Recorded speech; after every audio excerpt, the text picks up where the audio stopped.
Hey guys, it's Rich here from Newbie Prepping. How you doing today? I'm doing swell, thank you very much. Alrighty, so this video is going to be about my fire sources that I've got in each of my bug out bags here, or my various different bags I should say. So there's significant changes from when you last saw them in the July 2020 update. You've seen one in the EDC video that I did. The rucksack EDC video that turned out to actually not be an EDC. But I wanted to go through the rest of them as well because I was watching the July 2020 video again and I saw how rough the fire source was. Like, it wasn't like in its own separate bag, it was all just like out and like messy, and just I wanted to show the improvements and basically just show newbies like a pretty decent way of storing your fire source. There's a lot of YouTubers, survivalists, preppers, bushcrafters they've got all of these like hacks, life hacks or whatever, different ways of storing their fire sources. And like new and different creative ways. Like I recently watched one where he had a plastic straw, burned the one end, stuffed a bunch of fire source into it, and then like closed it off and burnt the other end, and then there you go, you got like a plastic straw full of like fire steel in like an fire source, not fire steel, in an emergency. And I'm just thinking like, yeah, that stuff is all good and like creative, and it's really good for getting clicks on YouTube. But honestly, I think that the way that I've got it, my fire source it would be pretty good to do just for a newbie, and then you can figure out whatever you want to do after getting your initial fire source all started and set up properly. Not like I had it originally, where it was all just one big mess hanging around in like one of my pockets in my bag. Just going to play a couple of clips for you here from my old videos of what the fire sources used to look like. Here we go.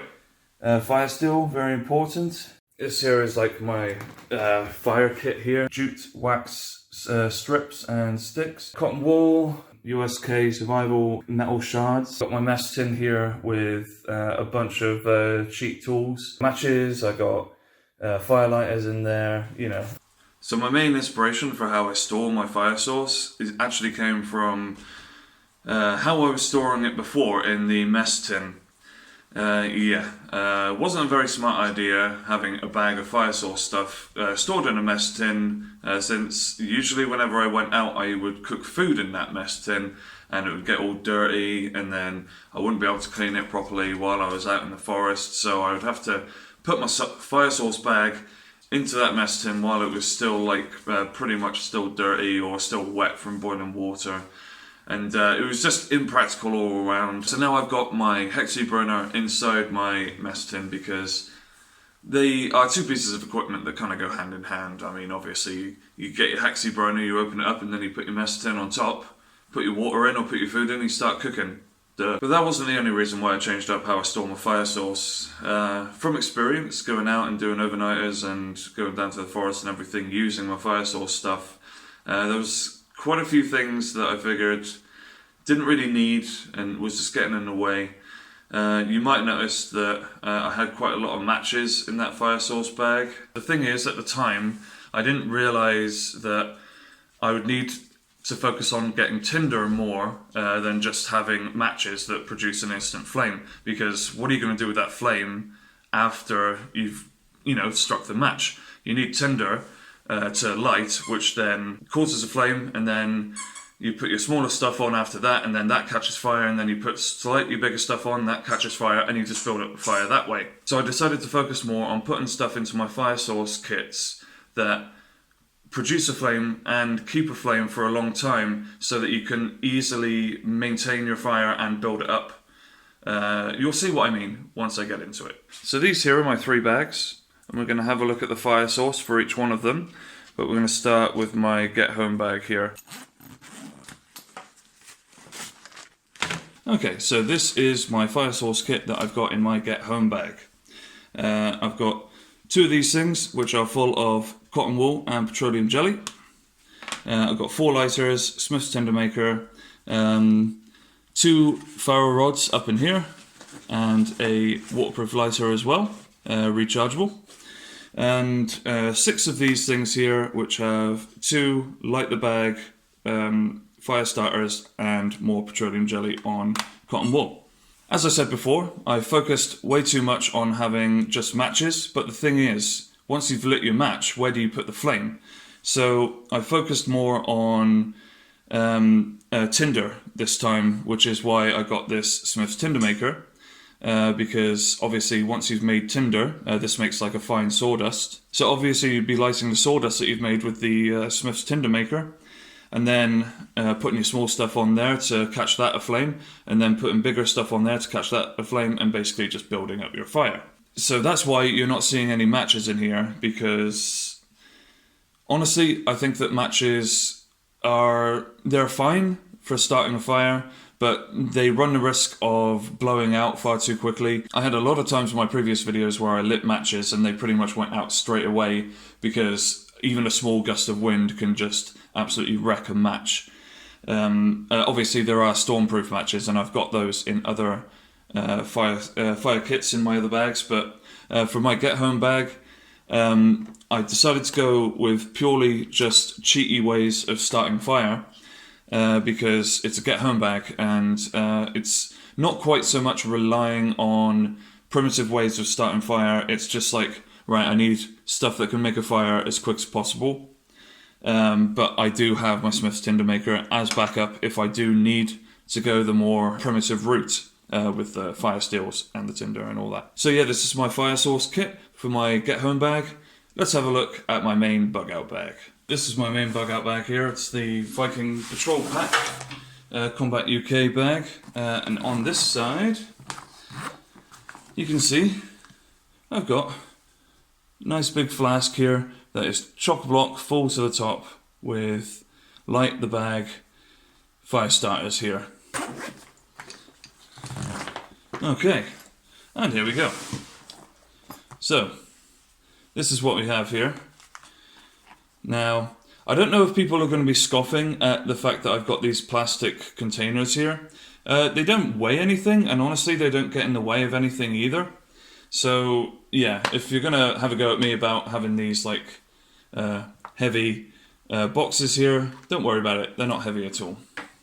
So on the top here, got the USK Survival, they're like magnesium shavings. Emergency tinder, if I can't find anything else, if everything around me is wet, then I've got this that will basically take a spark almost straight away, basically just kickstarts any fire. So underneath that, quite proud of how this looks if I'm honest. Fire steel here, got 3 lighters. Honestly, why not just have a bunch of lighters in your fire source kit, because you want things to be easy, you don't want things to be too hard, and even when they've been expended, you've still got the more primitive way of lighting fires. But for those first initial like weeks, maybe even months, having a lighter on your side is going to be a blessing. Here are the stormproof matches that I told you about.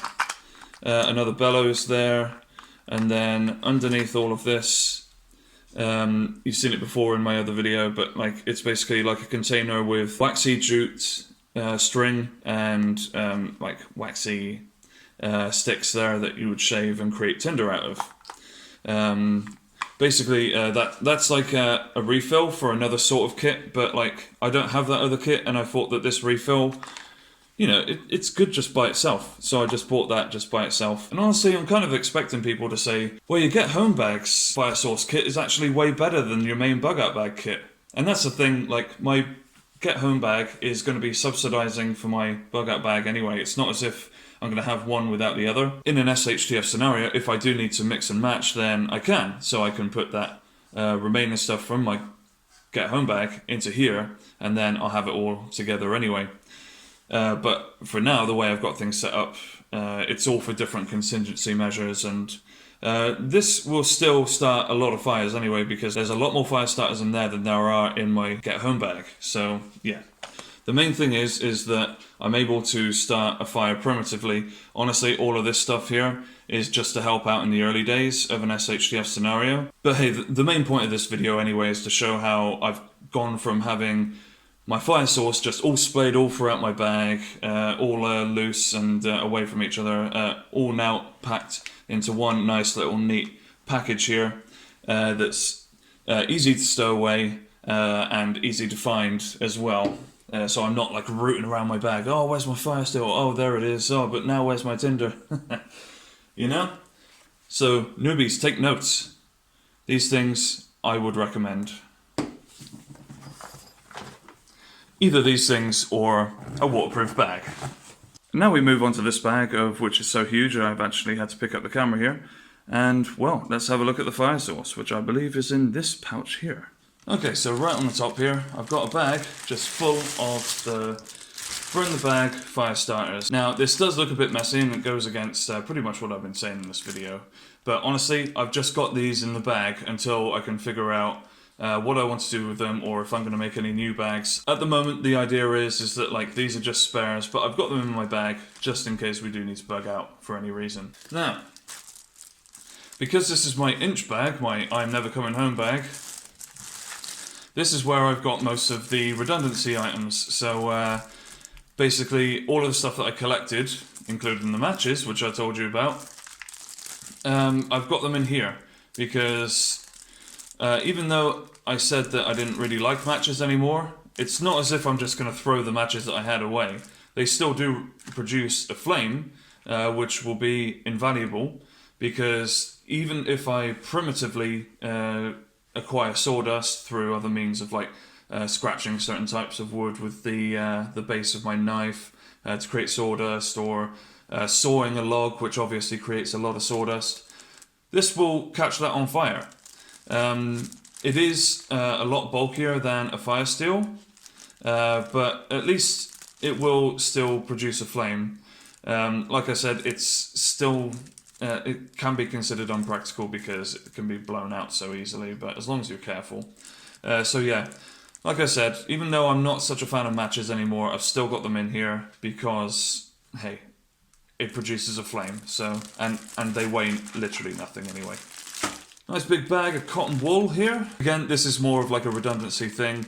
Obviously, I've got all of the cotton wool covered in petroleum jelly in my other fire kits. I've literally just got this because this is the inch bag. I had it and I didn't really want to throw it away. Yes, I've got all of my other fire source kits prepared with petroleum jelly and they're in there in tins and everything, but since I've got this, I might as well have it. Again, it weighs nothing and it actually compresses down to quite small because it's cotton wool. Of course it does. So yeah, that's why I got this in here. Remember, this is an inch bag, so I'm never coming home. That's what inch stands for. So obviously it's good just to have like the extra stuff in this bag. And no, it doesn't increase the weight at all. This thing only weighs 16 kilograms, and I used to take 20 kilograms recreationally to music festivals. You might be asking what I was carrying to music festivals to make my bag weigh that heavy. Well, you got to drink something, right? Got more of this stuff here. Again, just another nice little sealable bag here, full of lighters, stormproof matches, and a fire steel there. Again, it is in one of these like kind of cheapo sealable bags, but again, I think I might just get some waterproof bags like I've got in my Get Home bag, the orange one that you saw at the start.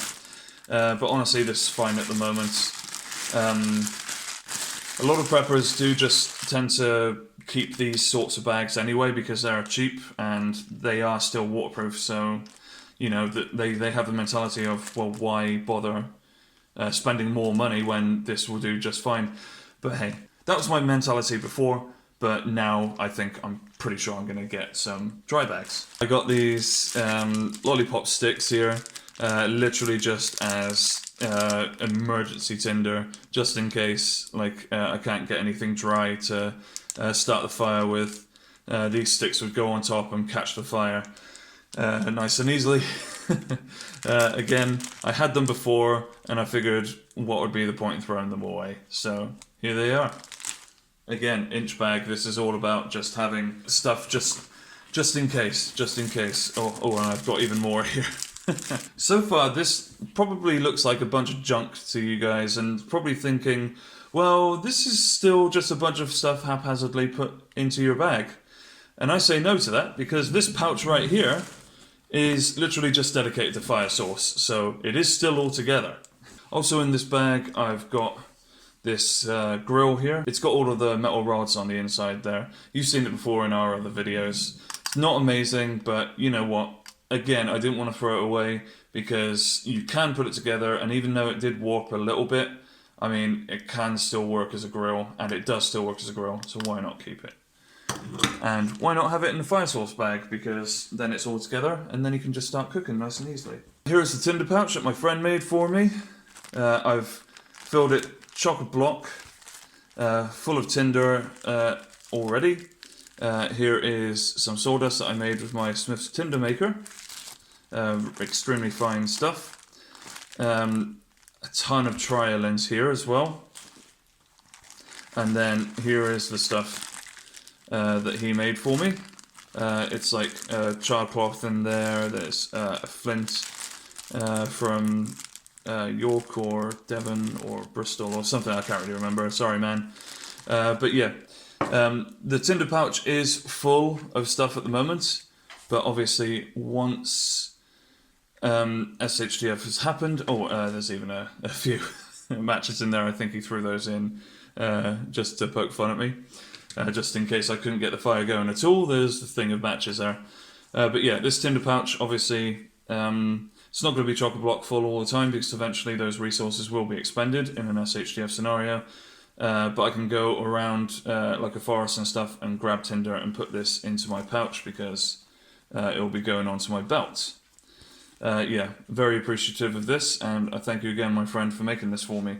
So the last thing I've got here is probably the creme de la creme of fire sauce here, because it's in a nice orange, easy to see case, waterproof of course, and basically all of this stuff here, even if I lost all of that, if I still had this thing, then I would be fine. I bought this off of eBay.